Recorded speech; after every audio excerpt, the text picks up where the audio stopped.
कृष्णाय अद्भुतकर्मणे रूपनाम विभेदेन जगत्क्रीडति यो यतः वन्दे श्रीयदुनाथांश्च विप्रयोगानुभावकान् यद्वन्दनेन मन्दोऽपि लभेत बुद्धिमतां पदम् प्रणम्य पितृपादाब्जुलं कृपामधु यत्कुलं गोकुलेशेन स्वीकृतं कृपया स्वतः अतस्तद्वदनाम्भोज अच्युतगीतामृताब्धिम् आविर्भाव हेतु मिषानुग्रहा जुषाम्यहम्। चंजी लालन, चंजी कुंदेश बाबा, चंजी सानिध्य बाबा, चंजी आश्रय बाबा,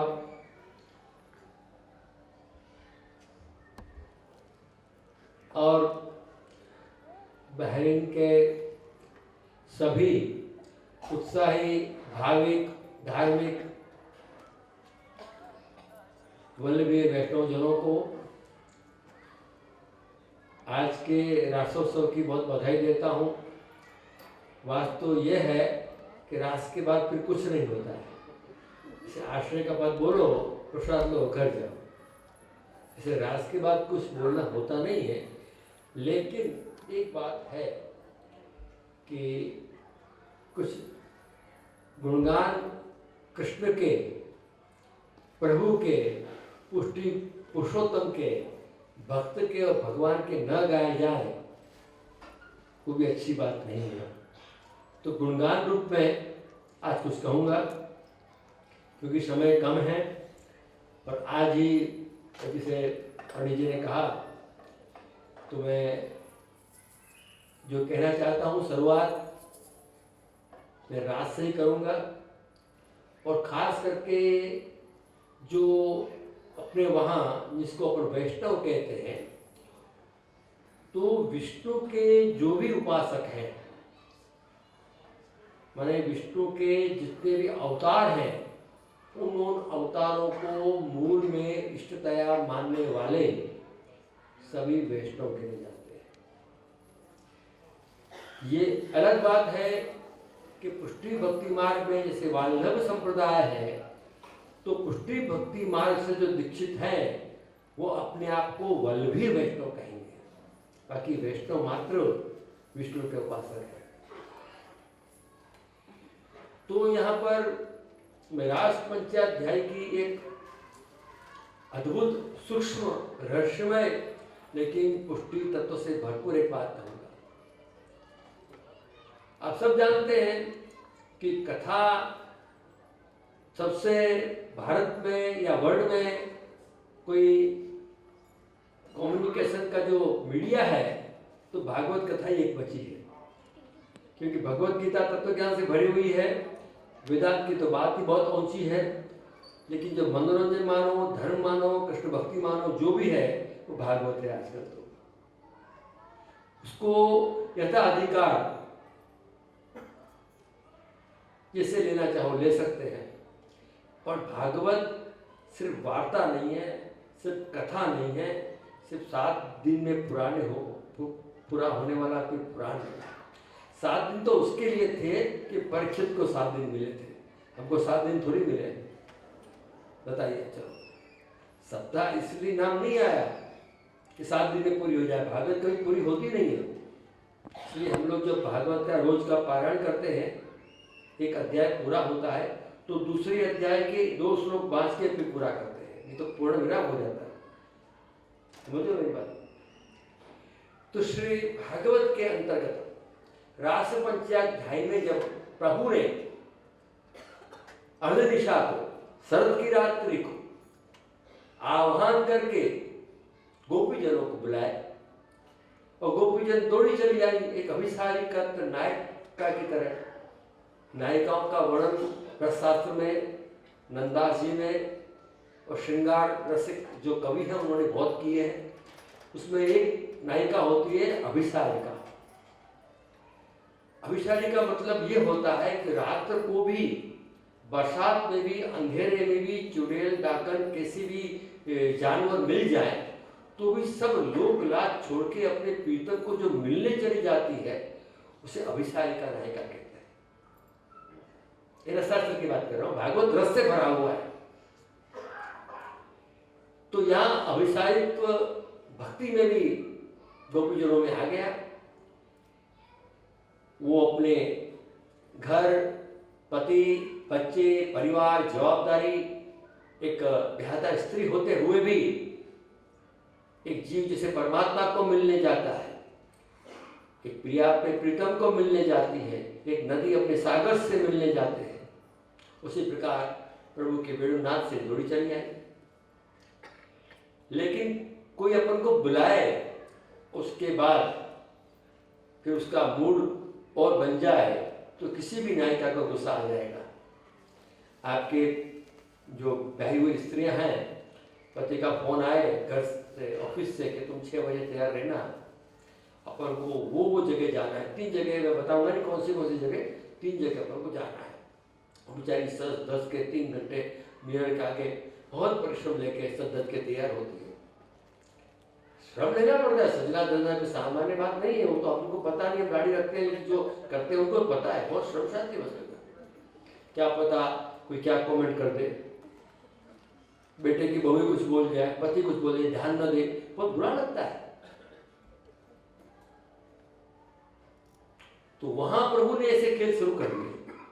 अरे तुम इतनी मध्यरात्रि में आई हो, तुम बेहता स्त्री हो, तुमको परिवार, कुटुंब, बच्चे, पति कैसा भी हो, बूढ़ा हो, अपंग हो, लाचार हो, दीन हो, दुखी हो, निर्धन हो, तो भी उसको छोड़ के यहाँ आना तुम्हारा धर्म नहीं है। कैसे आ गई तुम? अब बताओ। जिस प्रकार वो स्त्री तैयार होकर बैठी हो, पति का फोन आ जाए, अब मेरा मूड नहीं है, मैं नहीं आ पाऊंगा, ऑफिस का टाइम बहुत ज्यादा हो गया है। बताओ, वो तो बेचारा बोल गया, पर जो सजदस के 3 घंटे से बैठी होगी उसकी क्या दशा होती हो तो मेरे से आपको मालूम पड़े। मैं इतना प्रवेश नहीं है मुझको, है कि नहीं? तो उसी प्रकार से ठाकुर जी कहना आपने अपने घर जाओ। वो तो भी गोपी ठहरी है, साधारण थोड़ी है। हाँ जय वाला आप कैसो कर सो, सत्य भक्ति बात है। वहां तो कुछ वहां वो बात नहीं, वहां दास धर्म नहीं है, वहां सत्य भक्ति है। दास में तो प्रभु वाला जो रुचे थे आरुच्यो, सत्य भक्ति में तो ध्वंस है। रखा है महाराज, ले लो, जो वादा किया निभाना पड़ेगा। तो उस समय जब 10 श्लोकों के द्वारा प्रभु ने कहा कि आप जाइए, पूरे धर्मशास्त्र बताए, वेद शास्त्र बताए, स्मृति पुराण बताए, बहुत कुछ कहती है। 10 श्लोक में तो बहुत कुछ कह दिया भगवान ने। वहां की सुबोधनी भी महाप्रभु जी कहते हैं कि ये प्रसंग इतना नाजुक है कि 10 श्लोकों में जब प्रभु ने उनको नकारा, जाने के लिए प्रेरित किया, तो गोपीजन घेरी।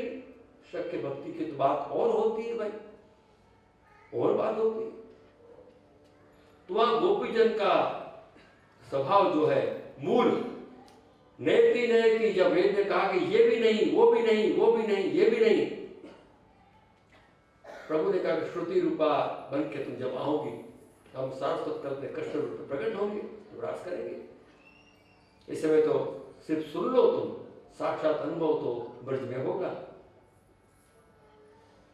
तो वहां पर गोपीजनों के लिए महापुरुष कहते हैं यह हमारा पुष्टिमान का विजय हुआ।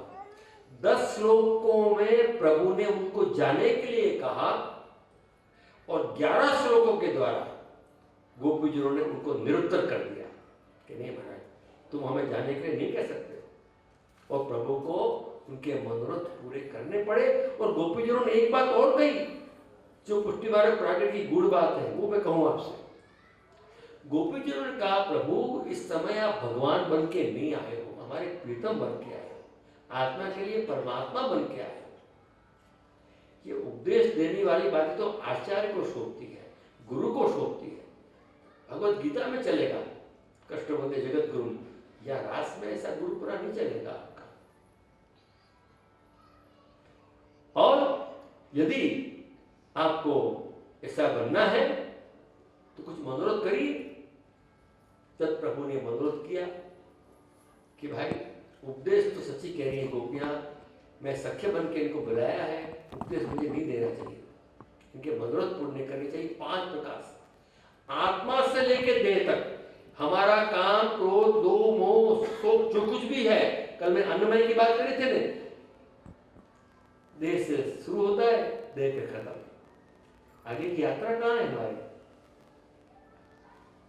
तो यहां पर रास का जो रस है, जो आनंद है, रास पंचाध्यायी का, वो आत्मा से शुरू होकर आत्मा से प्रारंभ हुआ बीज और देह तक आ गया। हम तो देह में भी पोषण करते हैं, देह में भी आनंद लेते हैं, तो देह में खत्म हो जाते हैं। अंदर तक पहुंच कहाँ है? बार बार गीता क्यों कह रही है कि जन्म लेना पड़ेगा? इसीलिए कि एक सागर बार बार उछाले मारता है कि जाना है उसको, बार बार इंसान जन्म लेता है, किसी मंजिल पे पहुंचना है उसको। ये वासना है, ये अतृप्तता है, ये प्रभु को नहीं प्राप्त करने की जो विडंबना है, बार बार जन्म लेने के लिए मजबूर करती है। और इसीलिए तब प्रभु ने विचार किया कि बात सच्ची है, तो फिर कहा अंतःकरण में कि देखो इस समय तो मैं प्रीतम बन के आया हूं, लेकिन पुष्टि मार्ग जब प्रकट करेंगे वल्लभाचार्य के मुखारविंद रूप से हम, तो यही वैष्णव बन के आएंगे और वल्लभ अपना वल्लभनाथ करेंगे, तब आपका मनोरथ पूरा होगा। तब वेणुनाथ द्वार अब लक्ष्मण भट्ट भूप कुमार, ये बात है। और ये इसका प्रमाण कैसे दे रहा हूं मैं आपको? श्री गोविंद राय जी महाराज सूरत वाले, माने ब्रजतलाल जी महाराज के पुत्र बड़े, हमारे संप्रदाय के बहुत विद्वानों में, सेवा परायण आचार्यों में और सुबोध जी के मर्मक में उनकी गिनती होती थी। उनके वहां से वैष्णव वाणी सूरत से, हाँ, वो प्रकट होती, उसमें कलश 1, 2, 3 भाग छपे थे, उसमें ये वचनामृत मैंने पढ़े हैं। और ये चर्चा मैंने उनके पुत्र जो पुनः विरासत थे पहले कल्याण जी महाराज, उनसे भी चर्चा करी कि बिल्कुल सच्ची बात है। तो ये मनोरथ ठाकुर जी ने पूरा किया। और देखो आप वेणुगीत में भी देखो, पहले वेणुगीत, पहले वेणुनाद, फिर गीत और फिर रव। होता यही है। जैसे एक जगह पे देखो आप, पुष्टि मार्ग की हवेली है, तो सब लोग आते हैं ये गीत के रूप में, प्रभु ने नाद किया, सब आ गए। नाद में क्या होता है? नाद ब्रह्म होता है, नाद ब्रह्म में सब आ जाते हैं, छोटे बड़े, स्त्री पुरुष, जात पात के, धर्म के भेद के बिना, कृष्ण की 10 वंशी के आह्वान से सब चले आते हैं। ये नाद है। और इनमें से राजस कौन है, तामस कौन है, सात्विक कौन है, निर्गुण कौन है, पुष्टि कौन है? तो धीरे धीरे जब पुष्टि मार्ग की हवेली में हम जब वैष्णव आते हैं, तो एक नाद होता है प्रभु का, हम चले आते हैं। अब हमारे में बीज भाव देख के प्रभु क्या करते हैं? गीत शुरू कर देते हैं। अपन कीर्तन सुनते हैं कि नहीं? अष्टका के हमारे कीर्तन गाते हैं कि नहीं? वो गीत है, वो गीत हमारे कान में आके हमारी आत्मा को झिझोड़ता है। वो कहता है कि देखो अब कोई न कोई सेवा करो, दर्शन करना मर्यादा है, वो सेवा करना पुष्टि।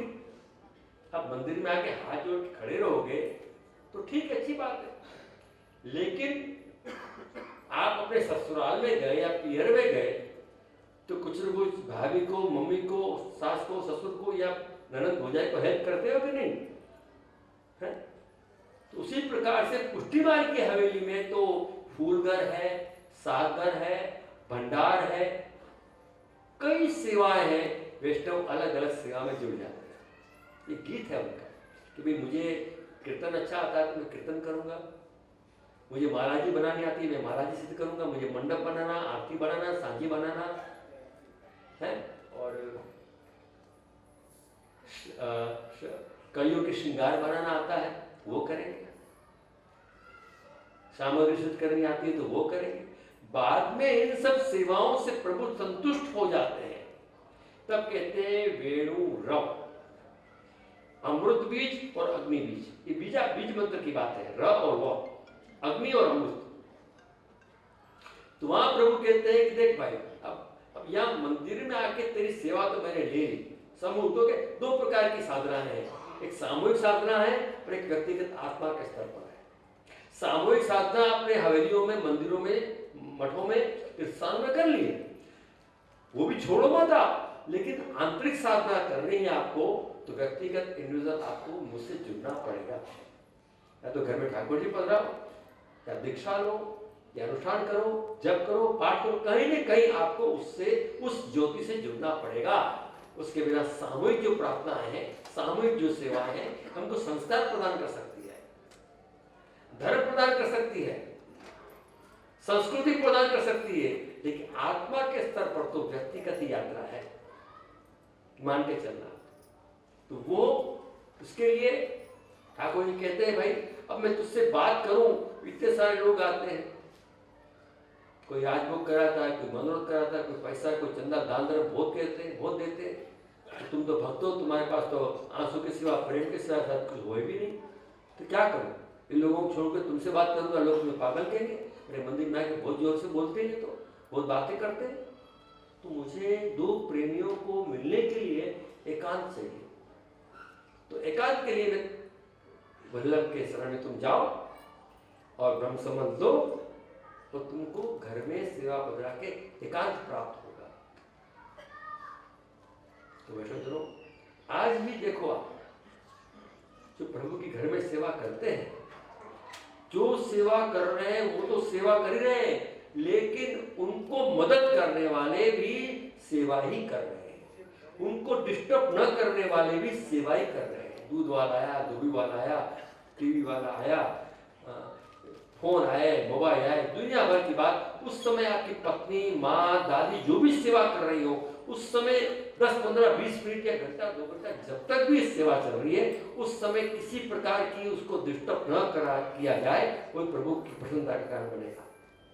होता है आज जितना मना करो, ज्यादा जोर जोर से मोबाइल बजेंगे, घर में आके मोबाइल बजेंगे, टीवी बजेंगे, तो जो सेवा कर रहा है उसको भी कोई परेशानी ना हो, उसका चित्त लग जाए, ऐसे हम परिवार वाले भी उसकी सहायता करें। तो प्रभु कहते हैं अरे वाह, तुमने मेरे भक्त का ख्याल रखा, मैं तुम्हारे पर खुश। समझते सी बात है। कई घरों में देखा है कि जहाँ माता पिता, बड़े, पत्नी या छोटी बहू सेवा करती है, कोई डिस्टर्ब नहीं करता है। कई ऐसे भी देखा है सेवा में बड़ा गया नहीं कि यहाँ क्लेश शुरू हुआ है, बड़े बड़े रिंग बजेंगे, मोबाइल बजेंगे, जोर जोर से बातें करेंगे, बच्चों को लड़ता छोड़ देंगे। तो क्या होगा, बेचारे सेवा जो कर रहे हैं उनको भी तो भाई उम्र से मत देखो, सेवा करने वाला तरुण ही होता है, क्योंकि सेवा आत्मा के स्तर पे होती है। अभी जो हम जो भौतिक सेवा कर रहे हैं वो तो शरीर के स्तर पर है, हमको पता है कि ठाकुर जी का स्वरूप विग्रह कैसा है।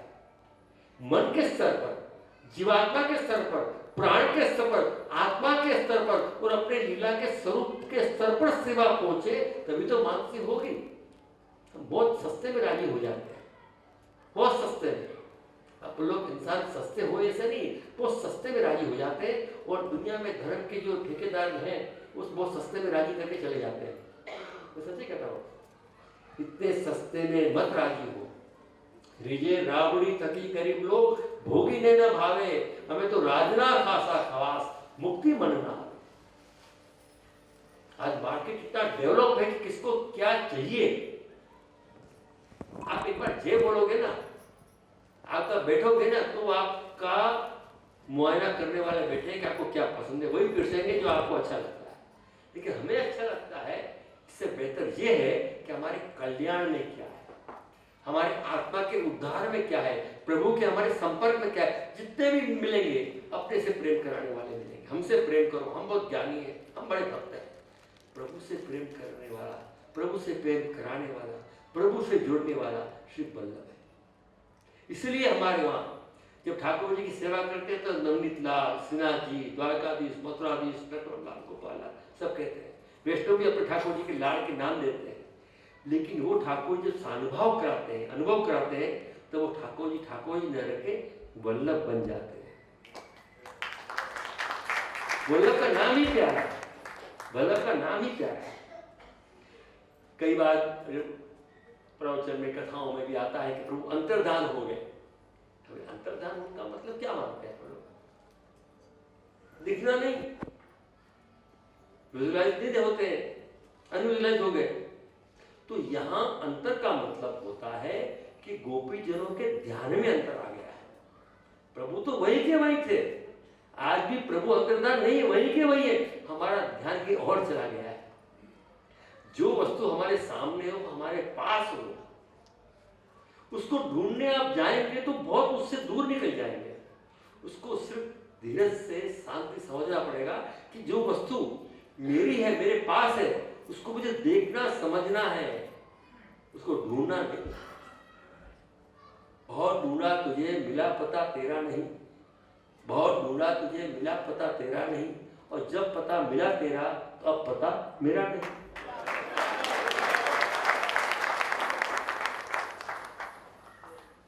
तो बैठे जरूर, कभी कभी ऐसा होता है, एक और सुना दूं आपको, मजा आएगी कि पुष्टि भक्ति मार्ग में विश्वास क्यों नहीं हो रहा है। हमारे कोटा वाले परमेश्वर जी महाराज बहुत अच्छी शायरी कहा करते थे। उन्होंने कहा कि एतबारे उल्फत न हो सका अभी तक, एतबारे उल्फत न हो सका अभी तक, यकीनन मुझ में कुछ कमी है। क्यों हमको हमारे प्रेम में विश्वास नहीं आता है? क्यों बार बार वहम होता है? क्योंकि चले जाएंगे, रूठ जाएंगे। अरे यहाँ हमारा जो विरह है, जो हमारा जो, आप देखो वृत्रासुर चतुश्लोकी देखो आप, यहाँ पे रस कौन सा है? रामायण वाला करुण रस नहीं है जो पति आने वाला ही ना हो। वो तो कंस के वध देख के रामायण से करुण रस है। यहाँ तो श्रृंगार है, यहाँ तो प्रभु किसी क्षण प्रकट हो सकता है। जहाँ रो भी, वहाँ वृत्रासुर चतुश्लोकी में प्रिया प्रिय का दृष्टांत में श्री गोसाई जी बाबा कर रहे हैं। यह विरह कैसा है कि प्रिय पति परदेश गया है, तो उसके मनोरथ में, उसके विचार में, घर के काम करते करते भी वे सोचे जब मेरा पति आएगा तो कैसे कैसे मनोरथ करूंगी। उस प्रकार का विरह है हमारा। करुणरस वाला विरह नहीं है कि नितांत विरह हो जाए। कभी किसी भी क्षण प्रकट होने की पूरी संभावना है। प्रभु राजी है अपने पे। संता कुकड़ी खेलते थे बचपन में, आंख मिचोली होती है, आंख मिचोली। तो वैसे जो ये पुष्टि भक्ति मार्ग है, और मुझे इस बात का थोड़ा जरूर मन में है कि अपने गहरीन में मैं कुछ इच्छा रखता था कि ज़्यादा आपसे बात करूं, ज़्यादा समय लूं, लेकिन मेरी मर्यादा है और समय भी कम है। लेकिन फिर भी मैं ऐसे चाहूँगा कि मेहरबान होकर बुला लो मुझको, मैं गुजरा वक्त नहीं जो लौट के आना सकूं, ठीक है नहीं? तो कभी न कभी प्रभु ने कहा कि मिलेंगे, मिलते रहेंगे। आपका प्यार, आपका प्रेम, आपका सम्मान, इन हमारे सुशील भाई और ट्रस्टी विजय भाई, इन लोगों ने जो प्यार हम पे लुटाया है, मैं क्या बताऊं, मुझे बड़ी बड़ी खुशी होती है। मैं भी घर पे गया था पधरामनी में, सुशील भाई के वहाँ मैंने एक ही बात कही कि 50 के ऊपर जब हो जाए तो घबराओ मत, 2 जने का ध्यान रखो, एक अपने प्रभु का, एक अपनी पत्नी का। और पत्नी का फर्ज है कि पति का ध्यान रखे। कोई झगड़े नहीं होंगे, सेवा भी चलेगी, जिंदगी भी चलेगी, वो आनंद से चलेगी। है कि सच्ची बात बता रहा हूँ, मैं तो प्रैक्टिकल बात करता हूँ भाई। देखो भाई, मैं पुष्टि मार की झूठ नहीं बोलता हूँ। तो बच्चे बड़े हो गए, सब पंख आ गए, उड़ रहे, खा रहे पी रहे, और मेडिकल साइंस इतना डेवलप हो गया है कि शरीर भी अच्छा रहता है, फिटनेस भी अच्छी रहती है। इतना पैसा आ गया है कि अपन 60-70 साल के हो जाए, बच्चों के लिए 5-50 करोड़ छोड़ के जाए, ऐसा है न मांगने की चिंता है, किसी को है चिंता, किसी को। खाओ, अपने बच्चे इतने मौज कर रहे हैं, कहते पप्पा तुम गाड़ी लो, पप्पा तुम बंगला लो, पप्पा तो हैदराबाद जाओ, बेंगलोर जाओ या बैंकॉक जाओ, जहाँ जाना हो घूमो माँ को लेके, तो मौज करो यार। प्रभु का नाम लो आनंद से। ऐसा तो जिंदगी में 50 साल पहले हमारे दादे परदादे वैसे ही चले गए भगवान नाम लेते हुए। ये सुख उनको नहीं मिला है तो आज हमको मिल रहा है। तो सच्ची कह रहा हूँ, इसके समय का लाभ लो। कलयुग सब युक्तियां दिखता है। आज बेटा कहता है पापा गाड़ी चलाओ, पेरेंट देता है। पहले जमाने में साइकिल नो आटलो खर्चो ना लेवा, पैसा ले लेके जमा कर करके चले गए। अमेरिका में फोन आ रहा है, अरे पापा कहते बेटा तारू बहुत फोन बिल आवश्य। अरे भैया वो बहुत कमा रहा है, तुम कमा नहीं पा रहे हो, खुद के लिए खर्च नहीं पा रहे हो, जमा करके तुम जमादार बन गए। अच्छा लगता है। तो मैं यही कहना चाहूँगा कि ये जो लाइफ है अपनी, तो दूसरी बात मैं आपको एक कहूँ कि हालांकि कहनी नहीं चाहिए, पर एक मुझे लगता है कि मैं कह सकता हूँ, मुझे इतना हक हुआ है थोड़ा, कि जीवन की गाड़ी पति पत्नी से चलती है। सा पतिश्च पत्नी भवति, स एकाकी न रमते, स द्वितीयम् इच्छति, एको हम बहुश्याम, सा पतिश्च पत्नी भवति। वो पति पत्नी बन के आए हैं। तो हमारे में भी जो है, जैसे ईसाई लोग मानते हैं कि संतान पैदा हुई वो एक पाप है आदम और ईव का। हमारे वहाँ बालक भी प्रभु का रूप होता है, हमारी शादी भी आनंद से होती है, हमारे बच्चे भी प्रभु की देन से होते हैं, हमारे पाप से नहीं होते, क्योंकि हम लोग सनातन वैदिक संस्कृति को मानने वाले हैं। पत्नी का हाथ पकड़ा, उसमें समाज की साक्षी है, स्त्री का हाथ पकड़ा अग्नि की साक्षी है, वेद पुरुष की साक्षी है, अग्नि की, ब्राह्मणों की, समाज की और कानून की मोहर है। हम पाप नहीं करते। जो प्रकृति ने बना वरदान दिया उसको संस्कृति में परिवर्तन किया है कि नहीं? तो ऐसी स्थिति में हर आज प्राय, मुझे बहन के पता नहीं है, पता करना भी नहीं है, प्राय ज्यादातर अशांति या तो बिजनेस में होती है या घर में होती है। बिजनेस की तो समझ लीजिए बैंक को रुलाओगे या जिसने उधार दिया उसको रुलाओगे, कुछ न कुछ किसी को तो रुलाना निश्चित है। लेकिन पति पत्नी में क्या होता है आजकल, बड़ी समझने वाली बात है। ये धार्मिक बात कह रहा हूँ, पुष्टिमान की बात कह रहा हूँ, कि मैं राधा कृष्ण का उपासक हूँ, इसलिए कह रहा हूँ कि प्राय हर पुरुष ये चाहते हैं, ज्यादातर लव मैरिज खेल के होती है, तो उस समय उसको चांद सा मुखड़ा दिखता है, बहुत अच्छा अच्छा क्या बात है, जो चाहिए ला दो, और फिर पत्नी के रूप में उसका अधिकार, पति के रूप में अधिकार, दाल चावल के भाव, सब उसके प्रेम को उड़ा देते हैं। ये मैरिज में नहीं होता होगा तो अच्छी बात है, होता सभी है कि नहीं? तो यहां समझने वाली बात है कि पति और पत्नी एक सामाजिक आइडेंटिटी है। कोई किसी का पति है, कोई किसी की पत्नी है, एक दूसरे से रहना चाहिए। लेकिन प्रकृति ने एक पति के अंदर एक पुरुष छिपा रखा है, और हर पत्नी के अंदर परमात्मा ने एक स्त्री छिपा रखी है। तो पत्नी को जिंदा रखने के लिए उस स्त्री को जिंदा रखना पड़ेगा, पति को जिंदा रखने के लिए उस पुरुष को जिंदा रखना पड़ेगा।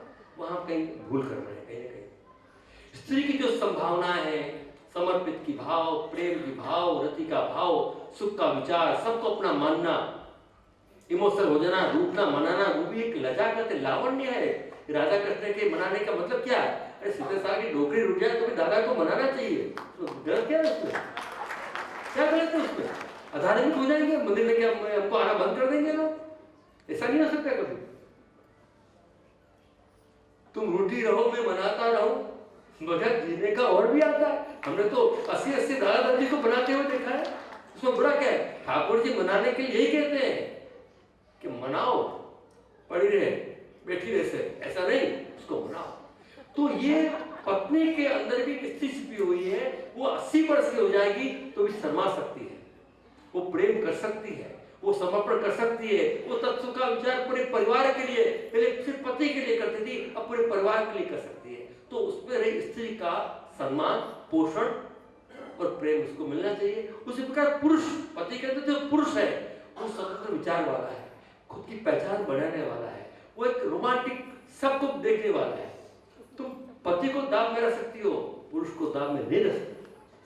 तुम स्त्री को घर पे ताला बंद कर सकती हो, उसकी जो समर्पण की भावना है उसको तुम नहीं रोक सकती। ये दाम्पत्य की संभावनाएं हमें राधा और कृष्ण से सीखना है, शिव पार्वती सीखना है। शादी में भी नारायण और लक्ष्मी शिव पार्वती की होती। देखो मंगल फिरे, देखो आप 7 श्लोक पढ़ के क्या है वो, तो वाचन तो ये लिए, ये शिव जी पार्वती की शादी हो रही है, नारायण लक्ष्मी की शादी हो रही है, बाद में तो क्या हो गए?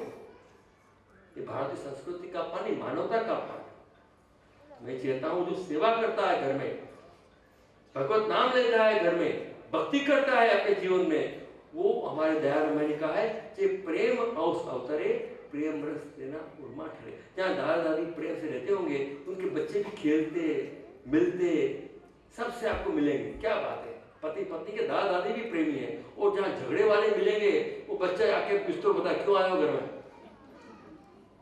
तो उसका मतलब क्या है? हमें बड़ों को ये बात फिर से सीखने की जरूरत है। समझे आप?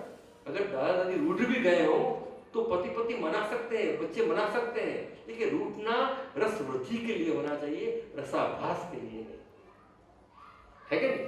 तो वैष्णवजनों, मैं पुष्टि मानक से अलग कोई बात नहीं कही है, और अगर मुझे समय कभी प्रभु ने दिया तो 5-7 दिन तो आपको वो दुनिया की शेयर कराऊंगा कि आपको मजा आ गया। पुष्टि भक्ति मार्ग में आए, आनंद आ गया। और कमेटी सभी हमारे मेंबर को दिल से स्वागत करता हूँ कि आपने जो सम्मान, जो प्रेम और दिया, और हमारा इस समय मुख्य तो हमारे बालक हैं जो कैप्टन ऑफ द सीट, वो तो हमारा बड़े बाबा कृष्ण कुमार है, और जो शोभा बढ़ा रहे हैं हमारी सबकी, हमारे कुंजेश बाबा हैं, और हमारी धर्मपत्नी और दोनों बहुएं, और हमारे ग्रैंड चाइल्ड, ये सब हम बड़े प्रेमी आदमी हैं, प्रेम से रहते हैं। जब बच्चे कहते हैं हमको हमारे बर्थडे पे, हमारे ग्रैंड चाइल्ड, कि मेरे दादाजी तो मेरे बेस्ट फ्रेंड हैं, तो मुझे लगता है कि मुझे दुनिया में क्या चाहिए, मेरा पोता मुझे माने तो क्या चाहिए, मेरा जीना वसूल हो गया। और बाप से डर रहा है बेटा, दादा से डर रहा है बेटा, अब वो क्या क्या होगा आगे दुनिया में? तो वैष्णव आपसे ही इच्छा रखूंगा, भक्ति, सेवा, सत्संग तो जो चाहे करो न करो, आपकी आत्मा की पुकार है, लेकिन स्वस्थ जीवन जियो, प्रसन्न जीवन जियो, और एक अच्छे इंसान के रूप में इस पृथ्वी की शोभा बढ़ाओ। शिव वल्लभाधीश की जय। जयकार बोलने में कंजूसी न करें। आज तुलसी विवाह के परम पावन अवसर पर गृहस्थ आश्रम के पुष्टि वाणी के तत्व के विचार जो आपको प्राप्त हुए हैं, ये अहोवाक्य है, बोलिए श्री वल्लभाधीश की जय। सुंदर। जैसे कि आप सभी ज्ञात हैं कि वचनामृत की ये श्रृंखला जो 19 तारीख से प्रारंभ हुई थी, श्री कृष्ण लीला चरित्रामृत एवं पुष्टि तत्व विचार, यह आज यहाँ विराम ले रहा है। कल का जो आयोजन है वो ऐसा आयोजन है कि हमारे छोटे छोटे बच्चे जो पुष्टि मार्ग के संस्कार को ग्रहण कर रहे हैं, जो पुष्टि वर्ग में आकर के उन्होंने जो सीखा है, यह कल पूज्य महाराज श्री जी एवं वल्लभ कुल की 3 पीढ़ियों के सम्मुख में प्रस्तुत करेंगे, और आप सभी इसके गवाह रहेंगे, इसलिए इससे दुगनी संख्या में अवश्य आना है। कल का सांस्कृतिक कार्यक्रम है, ये बच्चे आपके सम्मुख होकर कई सारी ऐसी चीजों को प्रस्तुत करेंगे जो शायद आपने पहले कभी न देखी हो। इसके साथ साथ हमारी परंपरा रही है कि जब कभी भी ऐसा कोई अवसर आता है, अवसर विराम लेता है, तो हम अपनी श्रद्धा को व्यक्त करते हुए आए हुए आचार्य चरण, आए हुए संत महात्मा के चरणों में दंडवत प्रणाम करते हुए उनके आशीर्वाद लेकर भेंट स्वरूप कुछ रखते हैं, पुष्प पंखुड़ी, श्रद्धा सुमन।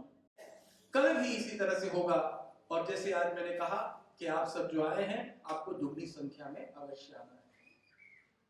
इसके साथ साथ सूचनाओं को अगर आगे बढ़ाऊं तो कल जिन पुस्तकों का विवरण यहां से किया गया है, बहुत ही मर्यादित संख्या में अभी यह पुस्तक बाहर उपलब्ध है। जिस किसी को चाहिए आज ले लीजिए, वरना आपका नाम दर्ज करवाइए, ताकि फिर भारत से जब आए तो आपको प्राप्त हो। इसके साथ आज आरती के लिए जो हमारे मनोरथी हैं, उनको मैं प्रार्थना करूंगा कि वे आगे आएंगे। कल सांस्कृतिक कार्यक्रम के बाद अभिवादन समारोह होगा। जिस किसी ने भी इस आयोजन में अपना हाथ बटाया है, उन सभी का अभिवादन किया जाएगा और धन्यवाद प्रस्ताव होगा।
चरणों से निकली गंगा प्यारी, जिसने सारी दुनिया तारी, जिसने सारी दुनिया तारी।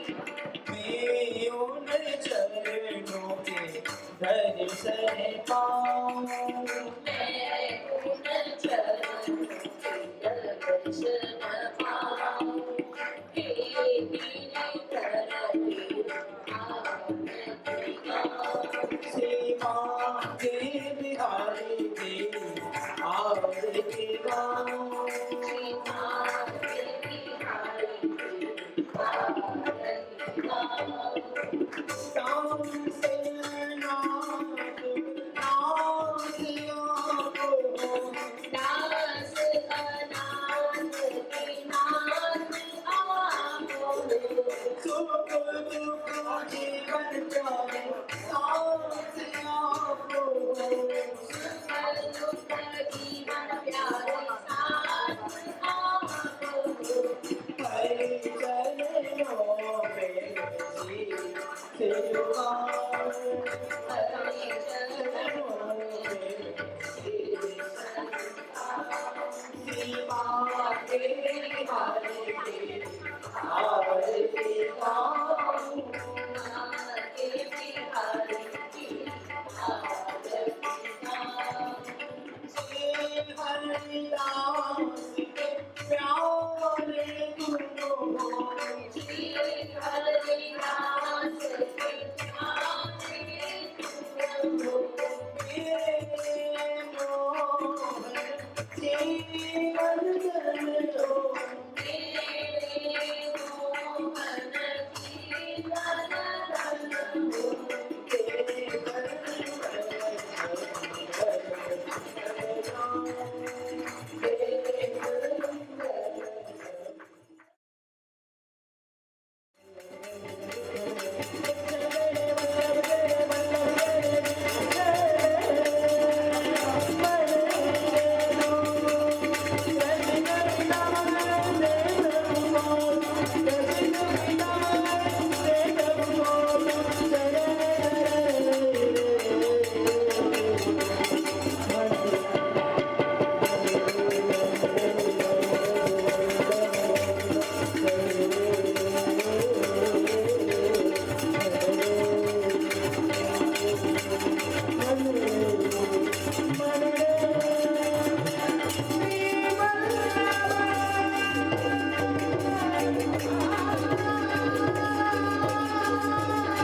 આપણા દાદા સુરજાની ફેમિલી એકલા જ છે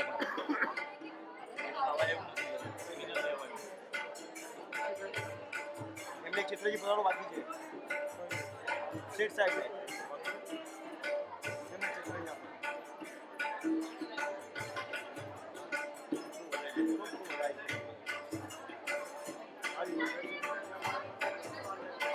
जो करत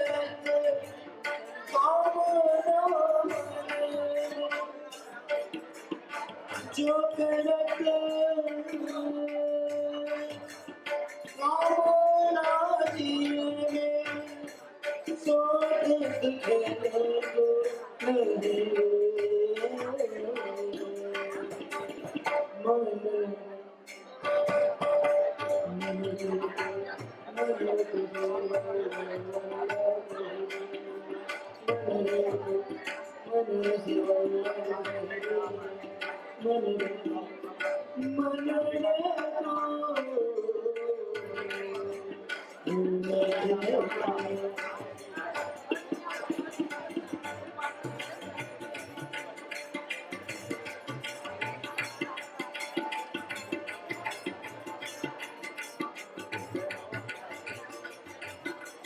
मंदिर सुनो लागता है सकल सुनता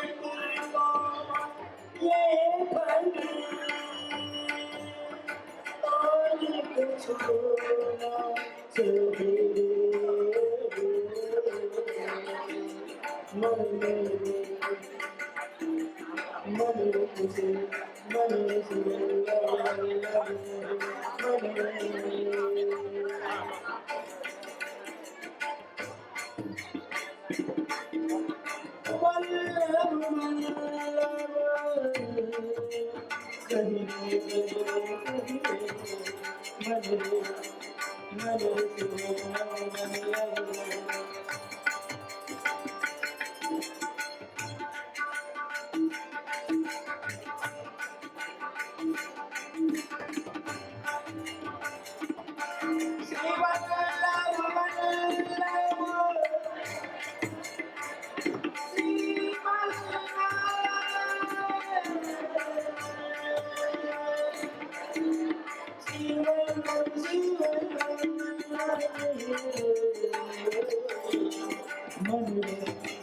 मन तू वल्लभ वल्लभ में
नॉलेज दिया हमको गाड़ियों का थोड़ा